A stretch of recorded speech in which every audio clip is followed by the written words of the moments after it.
Te damos la bienvenida a este video con las respuestas a las preguntas que se quedaron sin respuestas en nuestro webinar sobre cómo gastar menos para vivir mejor. Serán 2 videos, por lo tanto, arrancamos de una vez con una voz en off que quizá ya estás acostumbrado si nos oyes siempre, que es Rodali Santana, que trabaja conmigo hace 17 años. Rodali, te doy la voz de las personas que ahora dejaron sus preguntas. Muchas gracias, Diego. Para mí un placer. Y de inmediato te leo la pregunta de Joeli. Dice, ¿cómo evaluar si un gasto es una inversión o un gasto innecesario?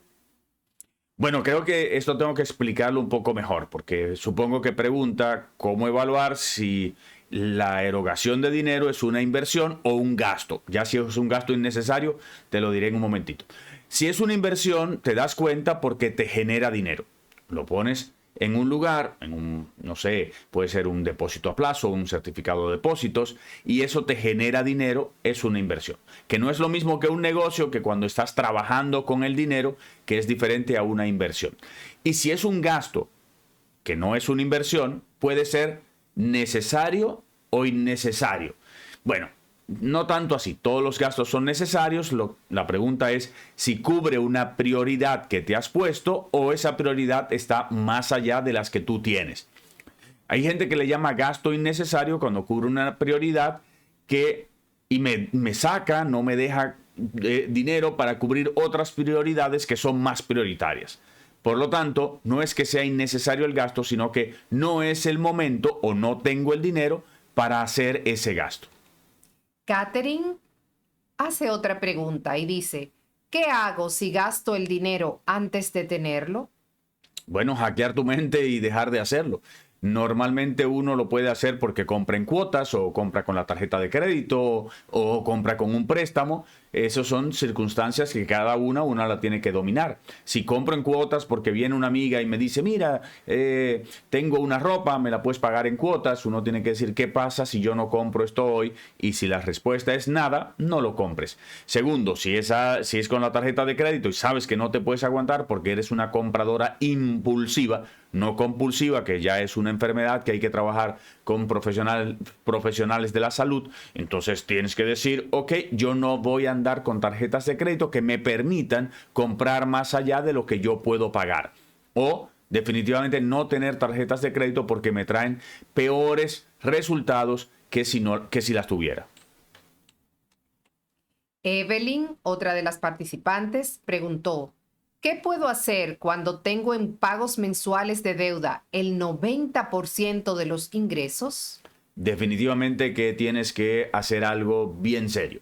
No sé decirte qué, porque cada caso es individual, pero muchas veces hay que buscar la forma de reducir, bueno, no, siempre hay que buscar la forma de reducir ese 90%, ya sea a través de un préstamo de consolidación donde reduzco la cuota porque lo pongo más largo o con menor cantidad de intereses cada préstamo, o definitivamente hay que buscar una solución más drástica de vender algo para pagar parte de las deudas, porque con el 10% de lo que ganas no puedes vivir. Está claro que no puedes vivir, ni siquiera puedes vivir con el 50% porque te has ido endeudando. Endeudarse para pagar deuda es lo peor que puedes hacer porque pronto será el 100 o el 110% de lo que recibes y te vas a dar cuenta que la decisión a tomar en ese momento es la misma que debes tomar en el día de hoy. Lo único que ahora todavía puede ser mejor que en ese momento. Así es, Diego. Carlina, otra de las participantes, también hizo una pregunta y dice, al momento de lograr nuestra estabilidad financiera, ¿cuáles son las pautas a seguir para mantener dicha estabilidad? Cuando uno logra esa estabilidad financiera es porque se está aportando de una manera que es concurrente, perdón, no concurrente, sino, no sé, Rodali, se me fue la palabra, tal vez me ayudas. Va en el camino de lo que... ¿Consona? Consona es la palabra. Es consona con lo que debo hacer. Por lo tanto, yo te diría seguir haciendo lo mismo. Lo único que ya cuando tienes el equilibrio, lo que pagabas de deudas te va a servir para ahorrar y ese ahorro tiene que tener fines específicos en algunos casos y otro que no tenga un fin específico o el fin específico de crear patrimonio para mejorar mi calidad de vida, que no es una cantidad en específico, sino que es toda la vida por lo menos el 10% de lo que uno gana. ¿Cómo puedo distribuir mis gastos si mis gastos son más que mis ingresos? Pregunta Windsor. Reduciendo gastos. Por eso este webinar que hicimos se llama ¿Cómo reducir gastos para vivir mejor? Hay que reducir gastos. Y sí sé que hay muchas personas que me dicen no hay forma de reducir los gastos, pero sí hay formas. Siempre encontramos formas de reducir gastos. Por eso todo ese póster que yo le dejé es sumamente importante para que saquen todos esos gastos, duendes, fantasmas, vampiros y muchos más. Algunos que uno definitivamente dice, ok, mi prioridad no es esa. Tenemos consultorías que los muchachos han tenido que cambiarse de colegio, porque en el colegio que están no se puede pagar y eso lleva a más deudas. Es una decisión drástica. Hay gente que ha tenido que vender viviendas que tiene para alquilar, porque es una decisión drástica, porque se llega un momento que hay que reducir gastos para que los ingresos sean suficientes. Erika también preguntó en el webinar, el que no trabaja y tiene poquita entrada de dinero y quiere ahorrar, ¿cómo lo puede hacer?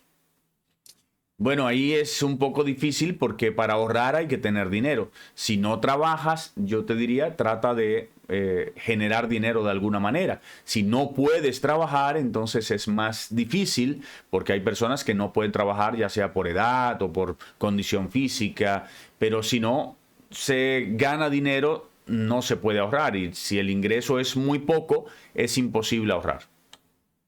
Luis pregunta, medido, desmedido y desmiedado, ¿son perfiles que adoptamos dependiendo cómo va el mes o debería ser la plantilla de cómo hacer las cosas? Es la plantilla de cómo hacer las cosas. El que no vio el webinar, yo llamo medido aquel que siempre anda midiendo, que busca la forma de equilibrarse siempre durante el mes. El desmedido es aquel que gasta más de lo que recibe, en pocas palabras, dicho, ¿no?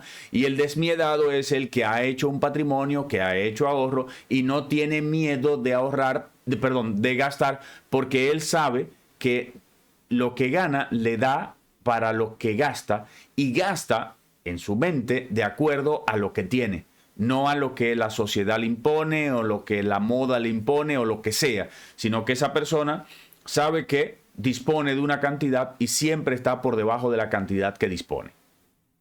Así es. Wendy pregunta, ¿qué opinas de invertir en negocios pequeños o en emprendimientos familiares? Invertir no, pero hacer negocios sí. Yo te diría que si vas a invertir, o sea, poner dinero para que otros hagan dinero con tu dinero, es algo que normalmente trae dolores de cabeza. Por lo tanto, yo prefiero que si vas a poner dinero sea tú estando en el negocio. Y eso es hacer negocios. Tal vez a eso te refieres porque mucha gente, como decía al principio del video, confunde lo que es hacer negocios con inversión. Una inversión es que le prestes el dinero o le des el dinero como socia, pero no estando ahí. Así que Wendy, si quieres hacer dinero con ese dinero, por favor, métete en el negocio, controla, está dentro, porque si no, puede ser que los dolores de cabeza sean mayores que las ganancias que pudieses obtener en algún momento. Cándida, otra de las participantes, preguntó, ¿cómo puedo hacer un ahorro con poco ingreso? Poco ahorro.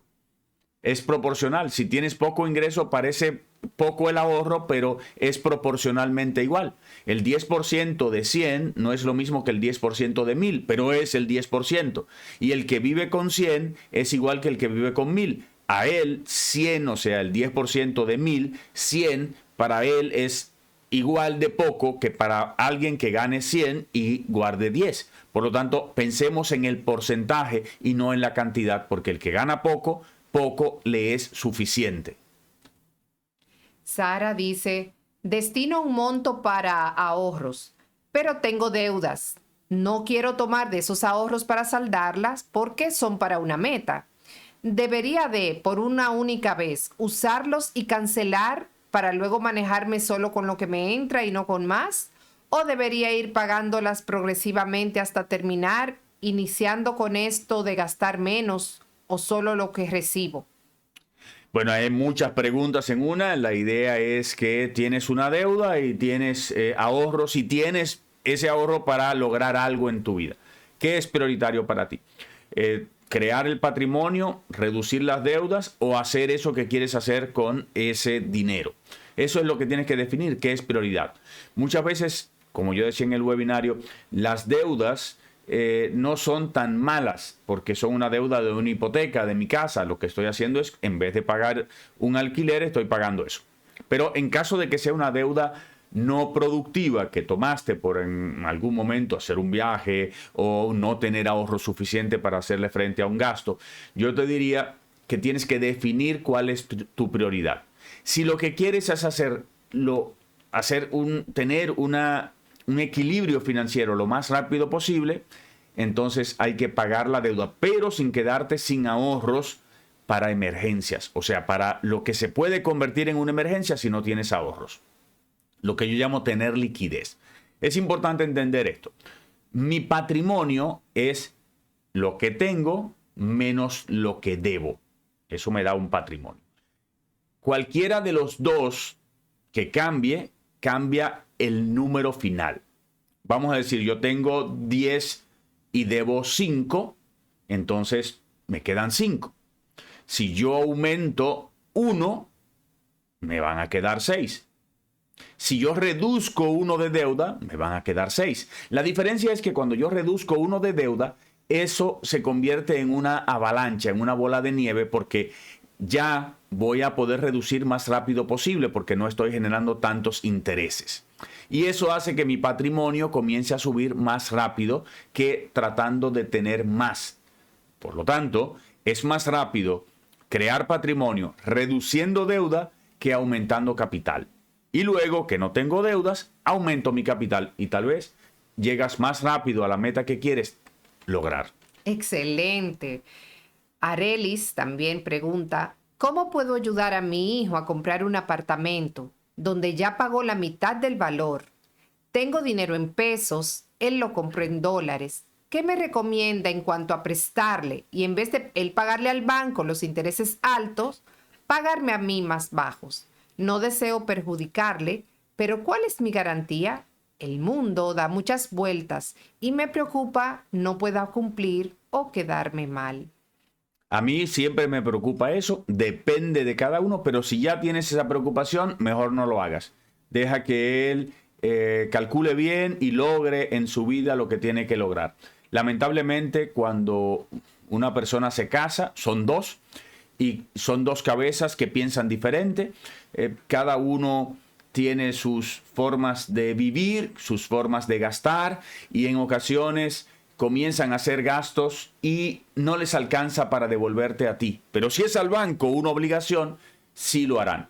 Por lo tanto, le pudieras estar haciendo un mal más que un bien si ya estás dudando. Si fuera mi hijo, por ejemplo, yo sé cómo él se comporta y se lo prestaría con los ojos cerrados porque sé cómo se comporta.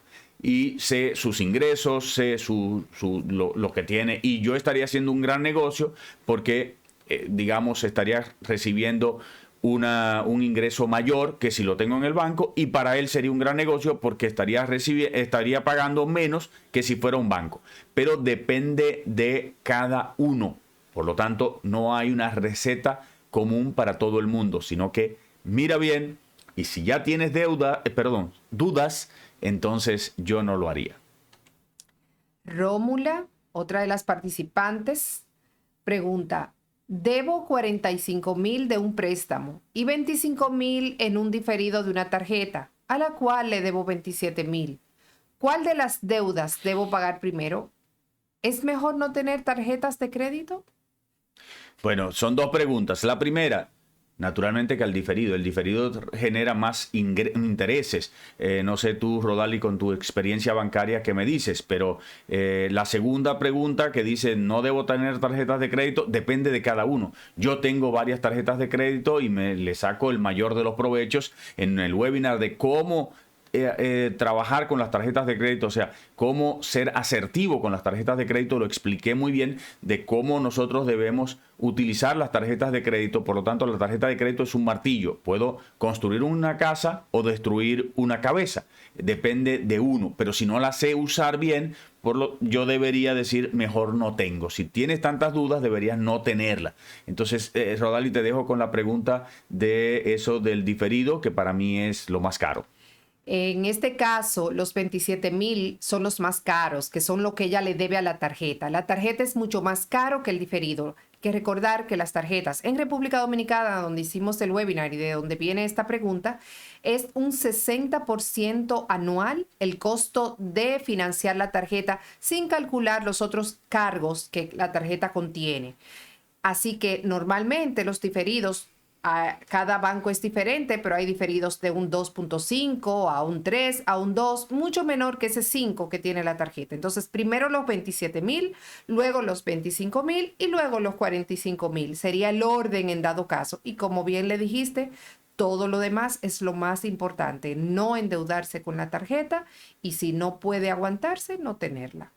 Sí, y el diferido, recuerda que va la cuota a la tarjeta, entonces te está sumando otra vez más.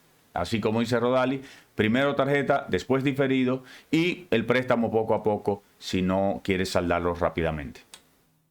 Graciela dice, me identifico como desmedida y deseo cambiar. Mi talón de Aquiles es el mal uso de la tarjeta de crédito. ¿Cómo puedo usar mi tarjeta de crédito de manera más saludable sin endeudarme? No utilizarla porque si eres desmedida, primero tienes que cambiar eso antes de tratar de engañarte. Nosotros creemos que vamos a lograrlo, pero si la mentalidad es de desmedida, si no cambias eso, va a estar muy difícil que logres mantener la tarjeta de crédito a raya. Y más si la estás usando y pagando, aunque sea con intereses. Los bancos se interesan mucho por las personas que son desmedidas. Leandro, vaya, Diego, un chico. Han estado muchas mujeres preguntando. Dice él, ¿cuál sería el tiempo óptimo para financiar un auto y una casa? Un auto no más de 3 años. No más de 3 años. Pero que me gusta uno que no puedo pagar. Exactamente. Te gusta uno que no puedes pagarlo, no es tu auto por el momento. O ahorras más para lograr que sea 3 años o haz otra cosa. Pero que la cuota 3 años es muy alta, sí, porque estás tomando un vehículo más caro de lo que deberías, de lo que puedes.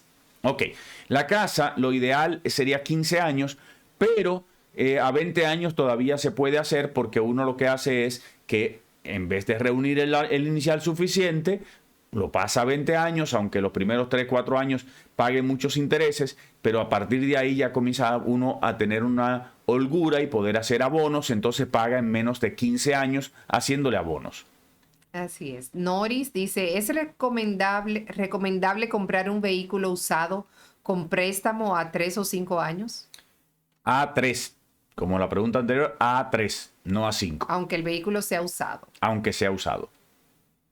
Wow, Rubén hace una pregunta bien largota. Dice, tengo una casa de alquiler que necesita reparaciones y no está generando ingresos. Mi objetivo es liquidar una deuda existente con 3 años restantes de plazo en lo que queda de este año. El costo de los intereses de mi deuda actual consumiría la mayor parte de las ganancias de alquiler si reparara la casa ahora.